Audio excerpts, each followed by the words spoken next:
হৃদয় যাতে আধ্যাত্মিক ভাবে স্পিরিচুয়ালি যাতে ড্যামেজ না হয়, এইটার প্রেসক্রিপশন আমরা দিতে পারি। তো এই জন্য আজকের আমাদের আলোচনার টপিক হচ্ছে আত্মার রোগ বা অন্তরের রোগ, এবং এই অন্তরের রোগ থেকে বাঁচার উপায়। তো অন্তরকে আরবিতে বলে কলব, ইংরেজিতে বলে হার্ট। আরবিতে কি বলে? কলব। আর ইংরেজিতে কি বলে? হার্ট। আমি এখানে হার্ট ডিজিজ বলতে স্পিরিচুয়াল হার্ট ডিজিজ বলছি। স্পিরিচুয়ালি যেটা ড্যামেজ করে দেয়। ফিজিক্যালি যে হার্ট ডিজিজ, ওইটার চিকিৎসা আবার আমি জানি না। ওটার জন্য আপনার ওই কার্ডিওলজিস্ট দেখাইতে হবে। আপনার হার্ট অ্যাটাক করলে, হার্ট ফেলিওর করলে এনজিওগ্রাম, এনজিওপ্লাস্টি করতে হয়, ওই চিকিৎসা নিতে হবে, ওইটা না। আমরা আজকে আলোচনা করবো আধ্যাত্মিক ভাবে যাতে আপনার হার্ট ড্যামেজ না হয়, আপনার আত্মাটা যাতে কলুষিত না হয়। আজকে আমরা ওই রোগ নিয়ে কথা বলবো, যে রোগগুলো আপনার আত্মাকে কলুষিত করে, আপনার স্পিরিচুয়ালিটিকে ডাউন করে দেয়। এই রোগগুলো আগে আইডেন্টিফাই করবো, এরপরে এই রোগের চিকিৎসা কি করলে আপনার আত্মাটা পরিশুদ্ধ থাকবে, পরিচ্ছন্ন থাকবে, একটা ক্লিন হার্টের, একটা কলবে সালিম, একটা সাদা মনের মানুষ আপনি হতে পারবেন, পরিচ্ছন্ন আত্মার অধিকারী আপনি হতে পারবেন। এটার প্রেসক্রিপশনটা সর্বশেষে। তো আমি কি নিয়ে কথা বলবো, এই বিষয়টা ক্লিয়ার না? আউটলাইনটা ক্লিয়ার না সবার কাছে?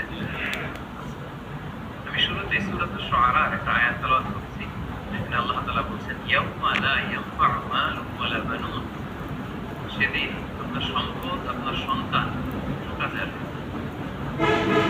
সেদিন বলতে কিয়ামতের, কিয়ামতের সে কঠিন সময়ে আপনার সন্তান আপনার কোনো উপকার করবে না, আপনার সম্পদ আপনার বাঁচাতে পারবে না, তবে ইল্লা মান আতাল্লাহ বিকলবিন সালিম, সেদিন যে কলবে সালিম নিয়ে আল্লাহর সামনে দাঁড়াতে পারবে সেই বেঁচে যাবে। সুবহানাল্লাহ। কলবে সালিম, এই কথাটা আমরা প্রায় শুনি না? আমরা বলি যে ভাই এই লোকটা কিন্তু কলবে সালিমের অধিকারী, মানে পরিচ্ছন্ন হৃদয়ের অধিকারী, পরিচ্ছন্ন মনের অধিকারী, ক্লিন হার্ট, পিওর হার্ট, সাদা মনের মানুষ।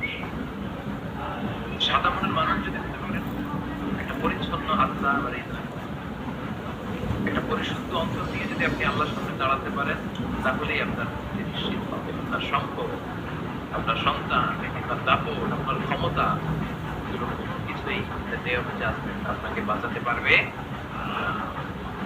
এর কারণ হচ্ছে আল্লাহর হাবিব সাল্লাল্লাহু আলাইহি ওয়াসাল্লাম খুব চমৎকার ভাবে বলেছেন যে ইন্নাল্লাহা লা ইয়ানজুরু ইলা সুওয়ারিকুম ওয়া আমওয়ালিকুম, কিয়ামতের দিন আল্লাহ তাআলা তোমাদের চেহারা দেখবেন, ঠিক আছে, সাদা না কালো, কিছু না লম্বা, বিউটিফুল না, এটা দেখবেন। ওয়া আমওয়ালিকুম, কার কত সম্পদ ছিল এটাও দেখবেন না। ওয়ালাকিন ইয়ানজুরু ইলা কুলুবিকুম ওয়া আ'মালিকুম, বরং আল্লাহ তাআলা তোমাদের এই কলবটা দেখবেন। সেদিন আল্লাহ তাআলা কি দেখবেন? কলবটা দেখবেন, তার হৃদয়টা দেখবেন, এটা কলবে সালিম কিনা। ইল্লা মান আতাল্লাহ বিকলবিন সালিম, সেদিন আল্লাহর কাছে কলবে সালিম নিয়ে, পরিশুদ্ধ অন্তর নিয়ে, পরিচ্ছন্ন হৃদয় নিয়ে দাঁড়াতে পারবে। শুধু তার জন্যই নাজাত মিলে যায়।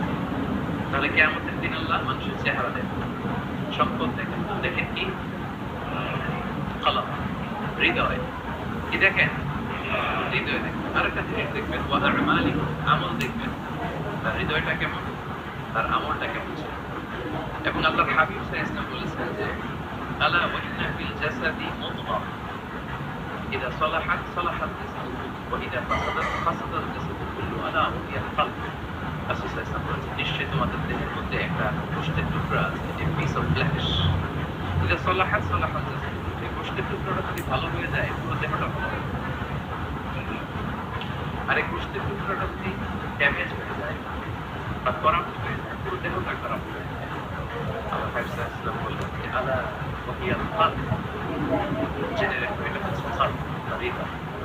অবস্থান কোথায়? এই যে বাম স্তন, এই বাম দিকে লেফট ব্রেস্টের 2 আঙ্গুল নিচে এই পাশটাতে আমাদের কলবের অবস্থান। রাসূল সাল্লাল্লাহু আলাইহি ওয়াসাল্লাম বললেন এটা সবচেয়ে দামি, এটা ভালো পুরো দেহ ভালো, এটা খারাপ পুরো দেহ খারাপ।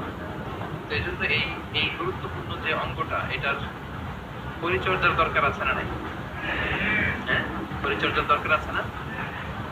আল্লামা ইবনে তাইমিয়া রাহিমাহুল্লাহ ওনার মাজমুআতুল ফাতাওয়াতে বলেছেন যে আল কলবু ওয়াল মালিক, এই কলবটা এটা হচ্ছে রাজার মতো, ওয়াল আ'যাউ জুনুদ, আর দেহের বাকি অঙ্গ প্রত্যঙ্গগুলো হচ্ছে এর সৈনিক। রাজা যদি ভালো হয়, রাজার সৈনিকও ভালো হয়। রাজা যদি খারাপ হয়, সৈনিকও খারাপ হবে। কলম যদি ভালো হয়, ওই কলমের অধিকারী মানুষরাও ভালো হবে। কলম যদি খারাপ হয়, ওই মানুষটাও খারাপ হবে। তাহলে আলোচনার এই পর্যায়ে আমরা বুঝতে পারলাম যে দেশের সবচেয়ে দামি অঙ্গ কিন্তু আমার এই হার্ট, আমার হৃদয়। এইটারে নষ্ট হতে দেওয়া যাবে না। কি বল? এটারে কলুষিত হতে দেওয়া যাবে না। কেয়ার করতে হবে। কেয়ার করে পরিচর্যা করে পরিশুদ্ধ কল্পে রোপণ করতে হবে। এটা যদি না হয় তাহলে হৃদয়টা নষ্ট হয়ে যাবে, এটা রোগাক্রান্ত হয়ে যাবে এবং এটা সবসময় পাপের দিকে ধাবিত হতে চায়। যার কল্প নষ্ট হয়ে গিয়েছে, হৃদয় নষ্ট হয়ে গিয়েছে, এর কাছে ভালো জিনিস ভালো লাগে। অনেক লোক দেখবেন যে জানি এটা সত্য, তারপর মানতে পারে আছে না নেই? কারণ হচ্ছে ওর কলম মরে গেছে, ওর হৃদয়টা কলুষিত হয়েছে। এই হৃদয় যখন মরে যায়, পচে যায়, ভালোটা ভালো লাগে। সবসময় কেমন যেন সে বক্রতার অনুগামী। সে কখনো নামাজ পড়লে মজা পায় না, নামাজ শেষে তাসবিহ পড়লে মজা পায় না, তার মধ্যে স্থিরতা কাজ করে না, প্রশান্তি কাজ করে না। ও ইবাদতে মজা পায় না, আল্লাহর আনুগত্যে মজা পায় না, কোনো কিছু মজা পায় না। কারণ কোনটা নষ্ট? সবাই বলেন তো কোনটা নষ্ট? আল্লাহ তাআলা বলেছেন অনেকের কল্প আছে কিন্তু এটা দিয়ে এরা বুঝে না, হৃদয়ঙ্গম করে না, অনুধাবন করে না, কলব আছে কিন্তু এটা মরে গিয়েছে, এটা নষ্ট হয়ে গিয়েছে। এজন্য এটাকে পিউরিফাই করতে হবে। এটা এত দামি অঙ্গ, এত গুরুত্বপূর্ণ অঙ্গ যে রাসূলুল্লাহ সাল্লাল্লাহু আলাইহি ওয়াসাল্লামের জীবনী ঘাটলে আমরা দেখতে পাই যে রাসূল ইসলামকে জীবনে কয়েকবার সিনা চাক করানো হয়েছে। নাম শুনছেন না? সিনা চাক ছোটবেলায় করা হয়েছিল, মেরাজে যাওয়ার আগে করা হয়েছিল। ফেরেশতারা এসে রাসূল ইসলামের গলার নিচ থেকে নাভি পর্যন্ত ছিঁড়ে ফেলেছে, ওপেন হার্ট সার্জারি খুলে কলমটা বের করেছে, পরে জামজামের পানি দিয়ে ধৌত করেছে। আল্লাহু আকবার। এবং ঈমান দিয়ে, হিকমত দিয়ে পরিপূর্ণ করে ফেরেশতারা আমার কলমটা এই জায়গায় রেখে আবার আল্লাহু আকবার। দেখো এটা যে দামি অঙ্গ, প্রমাণ পাচ্ছেন তো?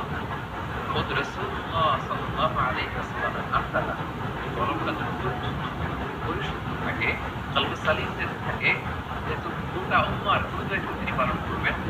দুইবার ওপেন হার্ট সার্জারি করে কলব বের করে জমজমের পানি দিয়ে ধৌত করে আবার ফিক্স করা হয়েছে। এখন কি মনে হয় এটা অঙ্গটা দামি নাকি দামি না? কম দামি না বেশি দামি? ক্লিয়ার না একেবারে? একেবারে। আচ্ছা, লেটস তাহলে এই যে দামি অঙ্গটা, এটার পরিচর্যা আমাদের করতে হবে, এই যে কলবে সালিমের অধিকারী আমাদের হতে হয়।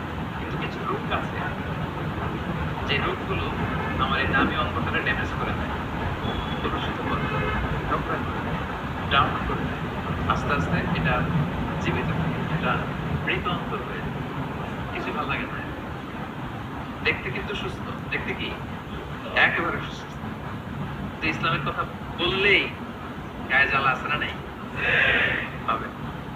ইসলাম সহ্য করতে পারে না, কোরআন সহ্য করতে পারে না, দাড়ি সহ্য করতে পারে না, ইসলামের শিআর গুলো সহ্য করতে পারে না। কারণ লাহুল কুলুব লা ইয়াফকাহুনা বিহা, আল্লাহ বলেন ওদের কলব আছে কিন্তু মরে গেছে, বলে এটা দিয়ে তারা সত্যকে বোঝে না।